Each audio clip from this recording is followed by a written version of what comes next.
মধ্যপ্রাচ্য ও ইউক্রেন যুদ্ধের ধাক্কায় টান পড়েছে যুক্তরাষ্ট্রের অস্ত্রভাণ্ডারে। গুরুত্বপূর্ণ দূরপাল্লার ক্ষেপণাস্ত্র ও গোলাবারুদের মজুদ এখন প্রায় শূন্যের কোঠায়। পরিস্থিতি সামাল দিতে এবার যুদ্ধকালীন তৎপরতায় নেমেছে মার্কিন প্রতিরক্ষা দপ্তর।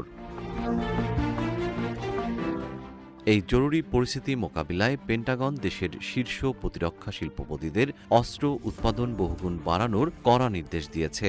কিভাবে দ্রুততম সময়ে সামরিক উৎপাদন সর্বোচ্চ পর্যায়ে নিয়ে যাওয়া যায় তার বাস্তবসম্মত পরিকল্পনা জমা দেওয়ার জন্য প্রতিরক্ষা ঠিকাদারদের ২১ দিনের সময়সীমা বেঁধে দেওয়া হয়েছে। ৮ আগস্ট পেন্টাগনের একটি অভ্যন্তরীণ স্মারকলিপির বরাতে সংবাদমাধ্যম ওয়াশিংটন পোস্ট এই চাঞ্চল্যকর তথ্য নিশ্চিত করেছে। পেন্টাগনের উপ প্রতিরক্ষা সচিব স্টিভ ফেইনবার্গের স্বাক্ষরিত ওই স্মারকলিপিতে স্পষ্টভাবে বলা হয়েছে, বছরের পর বছর ধরে চলা ধীরগতির অস্ত্র উন্নয়ন প্রক্রিয়া এখন আর গ্রহণযোগ্য নয়। বর্তমান বৈশ্বিক প্রেক্ষাপটে সময়সূচি ত্বরান্বিত করে অবিলম্বে উৎপাদন ক্ষমতা বৃদ্ধি করতে হবে।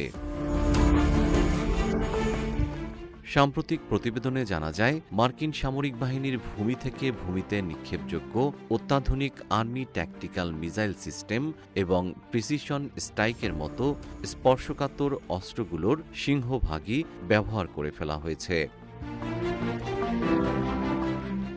গ্লোবাল প্রতিরক্ষা জায়ান্ট রাইনমেটাল এর প্রধান নির্বাহী কর্মকর্তা সতর্ক করে বলেছেন, মার্কিন অস্ত্রাগারের এই ঘাটতি পুরোপুরি পূরণ করতে অন্তত ২ বছর বা তার বেশি সময় লাগবে।